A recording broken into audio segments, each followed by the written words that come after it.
Here at The Rock, Glyn Dyar with 247 Sports. I'm Dima Mixon for your post-game thoughts. 41-14, Texas State over Southern Miss. Texas State, 449 total yards of offense. Southern Miss, 391. A bunch of those came in the second half, of course.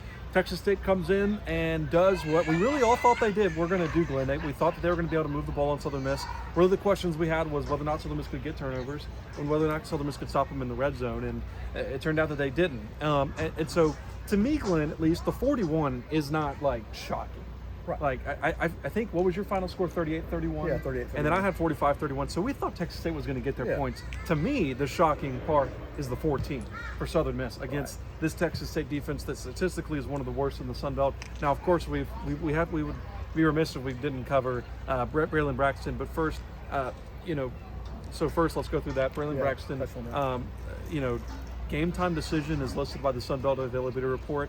He came out, looked like he was warming up. He came out fully dressed, went with the ones, had the brace on the right knee, and then just ultimately didn't go. And from what we heard in post-game, it sounded like he was never going to go through this game. Landry Liddy confirmed that he kind of knew a few days ago, and Huff said that he was very limited at practice. And they said, he could go. He might be 75, 80%. Yeah, 75%. You don't want to throw your guy back there. Right, and the medic said, let's hold off. And ultimately, it proved to be probably the right decision because, like I've said, the way they executed tonight, I don't even know if Braylon would have made a difference. Right, and there's a shot for him to be ready next week if he continues his rehab and progresses. Yeah, I mean, the point Coach Huff made, it may not have mattered who was back there the way we executed. I mean, it's not all on Landry. I mean, nobody really gave him any help around him. You need a little compliment around there. So, and I thought there were times both in the trenches we got beat on both sides of the football. Well, especially on the defensive line, which that Texas State offensive line, came into the Sun Belt, came into the season thinking that might be one of the better offensive lines in the Sun Belt outside of JMU. They're huge. And they proved it tonight. I think they were averaging 7.9 yards per carry in the first half. And they had 4 offensive drives, Glyn, and these weren't like 30-yard drives. I mean, they were starting inside their own 20 for most of the first half, and they went straight down the field every time and scored. They didn't have to have big explosive plays. They had the one, but they didn't have to. They were cashing in inside the 10-yard line. I mean, had the running game going. It seems like on first, I'd like to see the average of what they got on first down every time. It seems like they always got 4 or 5, 6, 7 yards, and then they can do what they wanted to. They got the ball out quick. RPO game was good for them. Just we were on our heels all night long with that, and they were just so good up front, and you just never got it behind the chains enough. And it was something that we talked about in all week, really, that, the biggest question for the Southern Miss defense is what happens if they don't get the turnovers? Because last week, of course, Arkansas State, almost 500 yards of offense. And, over this win streak, they really haven't seen an offense. Louisiana was on their second-string quarterback. Georgia Southern, they're decent, but they're not great on offense. ULM was on their third-string quarterback. Right. So, I mean, we hadn't seen them, and we kind of saw like a piece of it last week, but Arkansas State threw so many gosh dang interceptions, they couldn't do anything with it. So this team comes in with probably a better offense than Arkansas State. You probably take Jalen Rayner and put him over this quarterback. But hey, they didn't turn the ball over, and guess what happened? They scored. Yeah, and I said last week when we were talking about it, their quarterback is very Rayner-esque, but he has a better complement around him, and that was the case tonight. I mean, it was Coach Kenny had a great game plan. The first thing they wanted to do is the run game. They ran the ball down our throat most of the game, and then off of that, the quick RPO game. You're not going to go get the quarterback. He's getting out of there so fast. He's just really efficient. Yeah, and that's something I wondered, and that's what I asked Chris Jones was, you prided yourself so much on the turnover over the past few weeks. Why didn't you get it tonight? And he answered exactly how I thought he was going to answer. And like you just mentioned, their offense was just so quick. They weren't throwing one-on-one balls with the corners. They weren't throwing, a lot of balls across the middle. Like, it was literally swing pass, little hitch route, swing pass, hitch route, run. And that's how they moved the ball. And you know what? It was working. That was the fastest complement of receivers they've played all year. Probably faster than Mississippi State's guys. And when they got one-on-ones and could run those crossing routes, they just ran away from our guys. Yeah. Nobody's done that this year. Of course, Landry Liddy goes tonight other than Braylon. 29 for 44, threw the ball a lot. 267 yards, a touchdown, and of course that interception in the first half. Glyn, do you think, and you asked Chris Jones this, do you think there was some sort of mental hurdle that the team had to get over when they saw that Braylon wasn't going to go? Because he's such a leader for the team. He's such a face of the team. Yeah. Not having him out there, it had to hurt a little bit. Yeah, I worried about that all week because back in the day when Brett was here, they just said Brett made everybody around him a better football player. Bralen's that kind of guy. And Chris said there was just something wasn't right when they ran on the field today. He said just something just didn't feel right to him.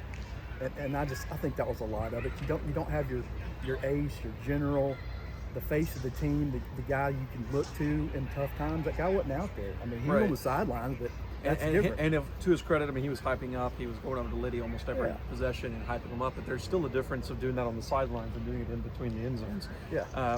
And so, I think that could be an argument. I think to me the most concerning part for Southern Miss right now is, I guess let's start with this. Do you play Brilen next week? Even if he's 100%?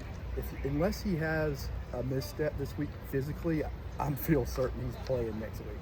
Yeah, I guess so. Because, Huff said that he could go today, and I think they really considered it. And what made me feel good is when he said he had kind of a tough earlier week, but then when they hit Wednesday, Thursday, Friday, he started making some progress. But it was just too late then. He didn't get any of the reps, right. But if he's starting to hit that rehab, stint there where he's getting better every day, he could be 85, 90, 95% next week, hopefully. And he'll be out there. At least from what we saw in warm-ups, he looked fine. Right. It wasn't anything nagging. Last week in Arkansas State, it looked like something was nagging. Like in that second half, when he would try to run the ball, he was kind of gimping, and today he was able to do that. And we were talking about it in the press box. You were saying his arm's so strong, he really doesn't have to lift off at all. From those corner throws he was throwing at the beginning of the game. So I'm with you. I think he goes. In my head, I'm like, I don't think he needs to go. So this is the scenario now. Southern Miss, of course, drops their first Sun Belt game. So now we're basically all going in on Troy, Southern Miss for the last weekend of the regular season, because Troy, of course, has 2 conference losses.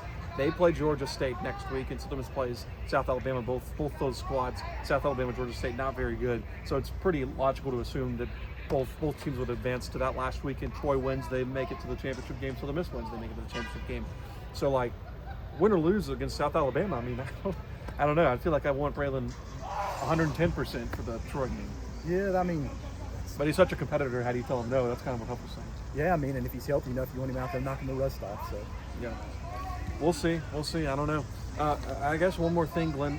There was a little bit on the offensive line tonight. I did not think they had one of their better games. And why don't you talk about that a little bit? Just couldn't really run the football.